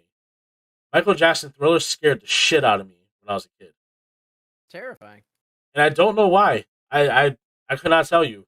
I would watch Michael Myers and Jason tear people limb from limb, but Thriller came on, I would scream and run in the other room. Couldn't It's tell you. interesting that you find scary as a younger person, and how you react to them now too. Yeah, my brother, another one. My brother's another one who grew up on horror movies. Him and I both, and my sister. We all grew up on horror movies. We watched, everything as kids, from Leprechaun to Friday the 13th, all that stuff. One thing that scared my brother, it scared the shit out of him. Uh, have you ever watched Dragon, the Bruce Lee story Yeah. with Jason Scott Lee? Yes. Remember when he would have that dream about that big black knight that was trying to kill him? Yeah. That black knight scared the fuck out of my brother. Like shitless, scared him shitless. I could see that. That thing terrified him. So it was like, it was Thriller for me, and it was that for him. Wow. My wife was. I just recently bought this movie because I don't know, nostalgia, I guess, but old kids movie, Chitty Chitty Bang Bang, right? I don't think I've ever watched Chitty Chitty Bang Bang, but I know what it is. So Dick Van Dyke stars in Uh-huh. this movie. He plays But you nutty can't say any of those words on TV now. Dick and Van and Dyke. Any of them. You can't say any of them on TV now. They're all frowned upon. But And continue. it's Dick Van Dyke down by the river. Yeah. So Dick Van Dyke plays a character, Caractacus Potts. He's a crackpot inventor, invents a flying car, yada yada. Halfway through the movie, it transitions to like they fly away and find this. I don't remember the name of the country. They find this like fantasy land where they outlaw children, and it's like the kids are in basically concentration camps, and the adults the are acting fuck? like Nazis. It's really fucked up. My wife is a good 7 years younger than I am. This movie came out in, God, I don't know, 60, 70 something. I was gonna so say it was like 70s. now I gotta look it up.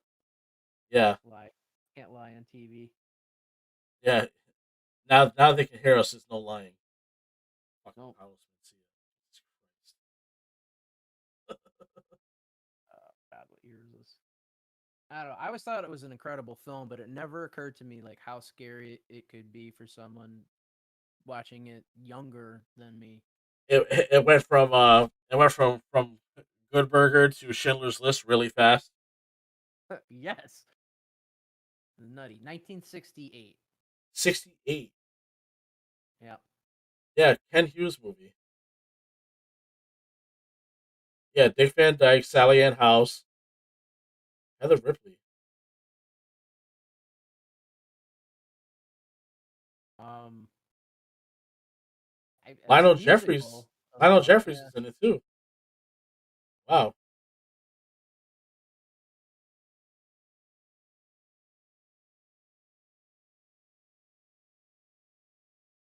Yeah, Sally Ann House played Truly Scrumptious.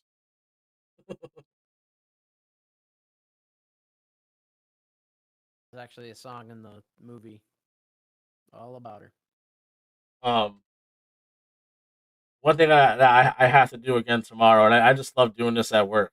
Uh, I love I love making Sean go on and on about Grandpa Joe. So just to give you guys a little a The little Grandpa bit. Joe rant is great. I just gotta go with this little inside story about what goes on at work. So we talk about Big Sean on the podcast quite a bit. I can't wait to actually have him on the podcast one day. You have to get him on his phone or something. Yeah, I can have him come like over here and just like sit next to me, and we can do it. Like he can do it like Yeah. live at the house. But Absolutely. uh, so he goes on this huge rant if you bring up Grandpa Joe from Willy Wonka and the Chocolate Factory about how much of a shitty person he was, and he just He's goes on and absolutely right though. he's 1,000% right. But it's so funny how angry he gets about it. He gets so fucking angry. I love it. If I can ever get back into his his Crunch Time Teamworks app or whatever, I want to change his picture to Grandpa Joe. I can't wait to do it because I love fucking with Sean like that.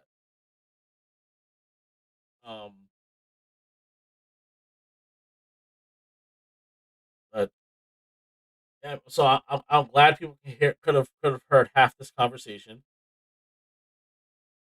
You know, I literally went a whole hour of no one hearing me, which is probably ideal for a lot of people, honestly. But you know, you would have thought that someone would have said something. Like maybe my sister would have texted me and said, "Hey, just so you know, I can't hear you. Way to That go, just goes Jen." to show us our fans are tuning us in, but turning off the volume so they can watch their shows. You know. Yeah, I mean we have zero current viewers and four playback, so it's a light episode. Fuck that Yeah. guy, Grandpa Joe. It's Sean's new profile pic right there. Yeah, everybody's drinking cabbage water. Oh man, and he goes into the whole spiel about how like Willy Wonka's a serial killer. That's like an amazing thing.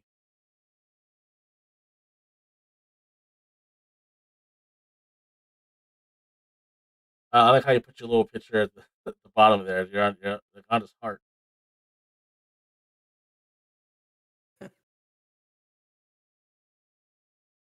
Wait, there we go. Hey, So it's just me and Grandpa Joe here hanging you and Grandpa Joe. out. Yeah, so I think next week, uh, the heroes and villains thing. Um, I have so many brackets already, so there's gonna be so many to go over. Um, maybe we'll just try and blow through them, but people were excited about this one, Heroes, villains, or the comedy?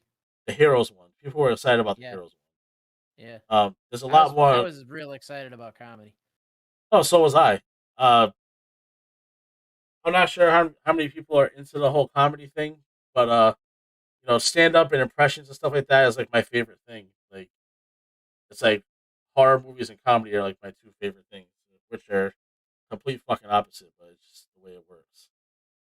You know, if you could see a horror movie that stars the Lakers battle rapping, I think you'd be in fucking heaven.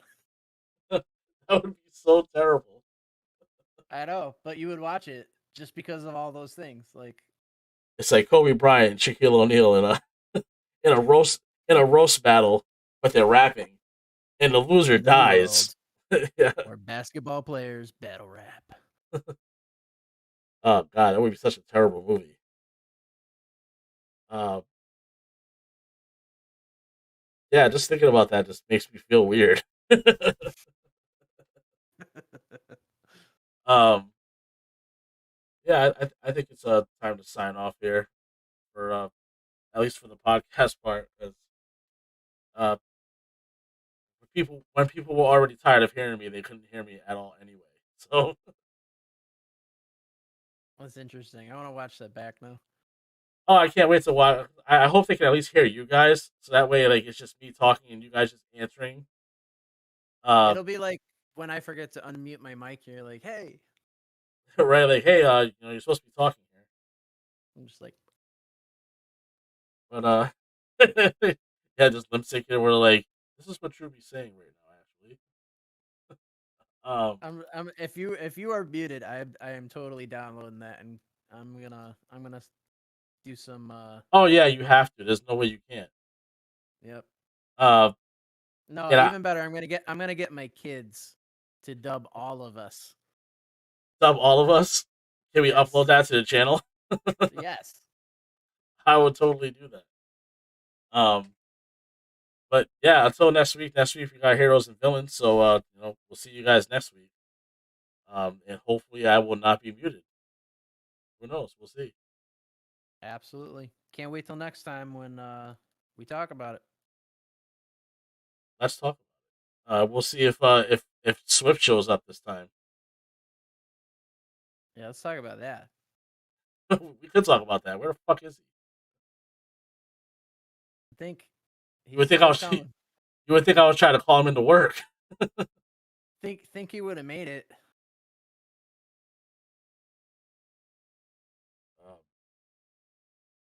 Yeah. So signing off. Catch you guys next week for episode 9. Where we talk about heroes and villains.